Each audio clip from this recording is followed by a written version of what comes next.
ఈరోజు సింహాచలంలో చందనోత్సవం నాడు ఇంత దారుణంగా తెలిసి నిర్లక్ష్యం అనే ఒకే ఒక్క పదానికి అర్థం చెబుతూ 7 మందిని బలికొనడం కూడా ఈరోజు చూశాం. ఈ మధ్య కాలంలోనే శ్రీకాకుళంలో శ్రీకూర్మంలో, అది కూడా శ్రీకూర్మం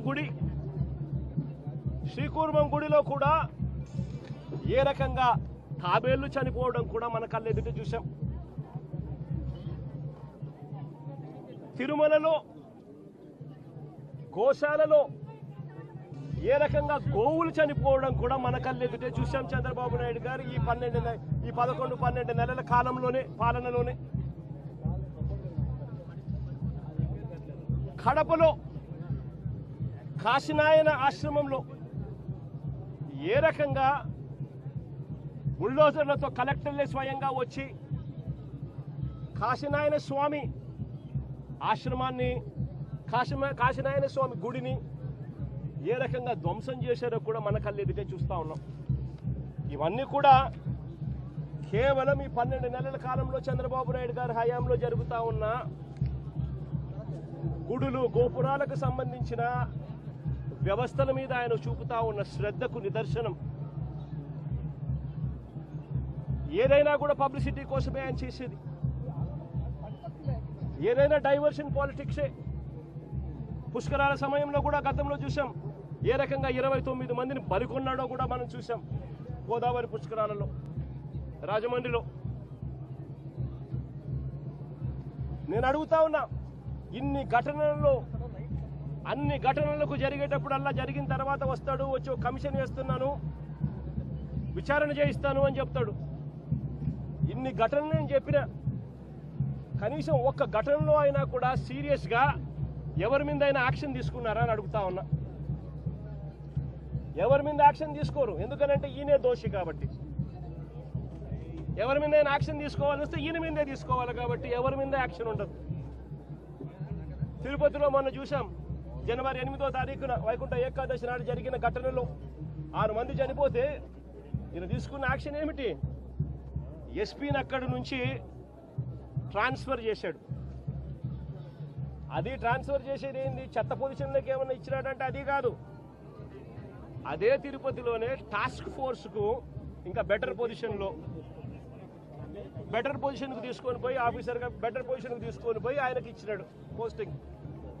ఇప్పుడు చంద్రబాబు నాయుడు అడుగుతా ఉన్న అరాచక పాలనలో సిట్ అనేది ఉంది కదా, ఆ సిట్లో కూడా అదే సుబ్బరాయుడు అనే ఎస్పీ అధికారే క్రియాశీలక పాత్ర పోషిస్తూ చంద్రబాబు నాయుడు గారి మోచేతి నీళ్లు తాగుతూ చంద్రబాబు నాయుడుకు తానా తందానా అంటూ తాను పనిచేస్తూ ఉన్నాడు. చంద్రబాబు నాయుడు గారు పని చేయించుకుంటా ఉన్నాడు. మరి ఏ అధికారికైనా కూడా ఇలాంటి ఘటనలు జరిగినప్పుడు భయం ఉండాలి. ఒళ్ళో ఉద్యోగాలు ఊడుతాయి, యూనిఫాములు ఊడుతాయి, బట్టలు ఊడుతాయి అన్న భయం ఉన్నప్పుడు ఎక్కడైనా కూడా డిసిప్లిన్ అనేది ఉంటుంది. ఎక్కడైనా కూడా ప్రజల జీవితాలతో చెలగాటం ఆడడం అనేది ఎక్కడైనా కూడా మానడం అనేది జరుగుతుంది. ఎక్కడా కూడా ఆయన తీసుకునే చర్యలు ఏవి కూడా కంటి తుడుపు చర్యలే కాబట్టి ఏ ఒక్కరికి కూడా భయం లేదు. ప్రతి చోట నిర్లక్ష్యమే, ప్రతి చోట డైవర్షన్ పాలిటిక్సే. ఇంకా డైవర్షన్ పాలిటిక్స్ ఇంకా ఏ స్థాయిలోకి దిగజారిపోయాయి అని అంటే ఇల్లు ఇదే. నేను టీవీలలో వాళ్ళ స్టేట్మెంట్లు చూస్తే, ఆ మంత్రులు ఇచ్చే స్టేట్మెంట్ చూస్తే ఆశ్చర్యం అనిపించింది. మొట్టమొదటి స్టేట్మెంటు వాళ్ళు ఇచ్చింది, ఈ గోడ ఎవరి హయాంలో కట్టారో ఎవరు కట్టారో చూడాలంట. మొట్టమొదటి స్టేట్మెంట్ వాళ్ళు ఇచ్చింది, మంత్రులు ఇచ్చిన స్టేట్మెంట్. అంటే అది కూడా వేరే వాళ్ళ మీద తోసేయాలని చెప్పి కాదు. మీ హయాంలోనే ఈ వారం రోజుల కిందటనే గోడ కట్టారు అని చెప్పి ఎప్పుడైతే తెలుసుకున్నారో అప్పుడేమంటారు? గోడ అనేది పిల్లలతో కట్టారో, సిమెంట్తో కట్టారో, బ్రిక్స్తో కట్టారో అనేది మాకు తెలియదు కదా అంటారు. మరి తెలియనప్పుడు మీరు మంత్రుల కమిటీ కింద ఎందుకు వచ్చినారు ఇక్కడికి? ముందస్తు ఏర్పాట్లు చేయడం కోసం మరి ఎందుకు వచ్చినారు? మరి మీ సమక్షంలోనే మీరు ముందస్తు ఏర్పాట్లు చేస్తూ ఉన్న పరిస్థితుల మధ్య ఈ గోడ కట్టడం ఎందుకు చేశారు? 60-70 అడుగులు గోడ పొడుగు, 10 అడుగుల ఎత్తు, కనీసం ఒక కాంక్రీట్ పిల్లర్ లేదు. గోడ ఏ రకంగా కట్టనిచ్చినారు? కొత్త గోడ అని తెలుసు, రాత్రి వర్షం పడిందని తెలుసు. చందనోత్సవం జరిగే ప్రతిసారి వర్షం పడుతుంది, ప్రతి సంవత్సరం. ఆ సెంటిమెంట్ కూడా మరి వర్షం పడింది అని తెలిసినప్పుడు మరి గోడ పక్కనే మనుషులు నిలబెట్టారు. ప్రతిదీ కూడా డైవర్షన్ పాలిటిక్సే. ఎక్కడా కూడా తప్పు చేసినాము అని పశ్చాత్తాపం లేదు. ఇప్పుడు ఈ కుటుంబంలో 4 చనిపోయినారు. చనిపోయి ఏదో ముఖస్థుతి కోసం అది జగన్ వస్తున్నాడు అని చెప్పి తెలిసి 25 లక్షల రూపాయలు ఇచ్చే కార్యక్రమం, ఒక ఉద్యోగం ఇచ్చే కార్యక్రమం చెప్తా ఉన్నారు. నేను అడుగుతా ఉన్నా, ఇదే కుటుంబానికి నేను భరోసా ఇచ్చి చెప్తా ఉన్నా, ఇంతకు ముందు ఏదైనా కూడా ప్రభుత్వం అన్నది ప్రజలకు తోడుగా ఉండాలి, ప్రభుత్వం అన్నది ప్రజలకు భరోసా ఇచ్చే విధంగా ఉండాలి. ప్రభుత్వం తప్పిదం వల్ల ఎక్కడైనా మనుషులు చనిపోయిన ఘటన ఎక్కడైనా జరిగితే అది ప్రభుత్వం తప్పిదం వల్ల, అంటే మనం ప్రభుత్వంలో ఉన్నప్పుడు జరిగిన తప్పు వల్ల జరిగితే దానికి పశ్చాత్తాపం ఉండాలి. ఆ పశ్చాత్తాపానికి ఆ కుటుంబానికి మనం ఏమిస్తున్నాము అని చెప్పి మానవతా దృక్పథంతో ఆలోచన చేయాలి. ఇలాంటి ఘటన ఇంతకుముందు విశాఖపట్నంలో జరిగితే, ఇలాంటి ఇంచుమించు ఘటనే జరిగితే గ్యాస్ ఎల్జీ పాలిమర్స్లో ఇలాంటి ఘటన జరిగితే అప్పట్లో జగన్ అనే వ్యక్తి ముఖ్యమంత్రిగా ఉన్నప్పుడు ఎంత ఇచ్చాడో తెలుసా?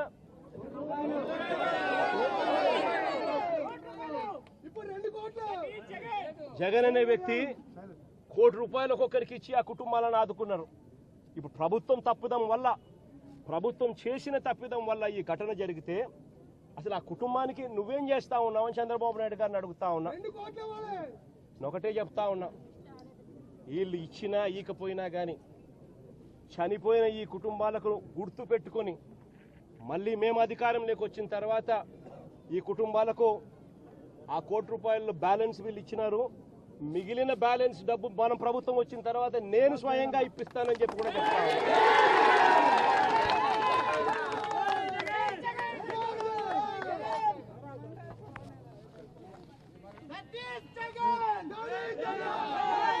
ఇది ఒకసారి ఫోటో చూడండి, ఎక్కడైనా కాలములు కనబడతా ఉన్నాయో చూడండి. వాళ్ళు చెప్తా ఉంటే గోడ కూలిపోయే పరిస్థితి వచ్చినప్పుడు గోడ ఫ్లెక్సీ మాదిరి ఊగిందంట. అంటే 70 అడుగులు గోడ, ఒక ఫ్లెక్సీ మాదిరి 10 అడుగులు గోడ, 70 అడుగులు పొడవు ఫ్లెక్సీ మాదిరి ఊగిందంట. అంటే ఏమి కన్స్ట్రక్షన్స్, ఏ రకంగా పనిచేయిస్తూ ఉన్నారు, ఏ రకంగా బుర్ర లేకుండా పనులకు పూనుకుంటున్నారు. ఆలోచన చేయమని చెప్పి అందరినీ కూడా కోరుతా ఉన్నా.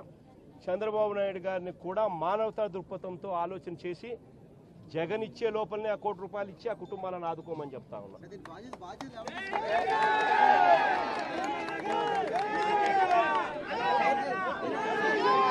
బాధ్యుల పైన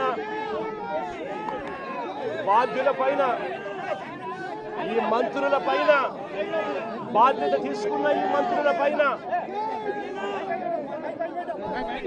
ఆలయాన్ని నడిపే బాధ్యతలో ఉన్న వ్యక్తుల మీద కఠినమైన చర్యలు తీసుకుంటేనే ఇటువంటివన్నీ పునరావృతం కాకుండా ఆగుతాయి అనేది కూడా ఈ సందర్భంగా చంద్రబాబు నాయుడు గారికి కూడా మళ్ళీ తెలియజేస్తా ఉన్నా.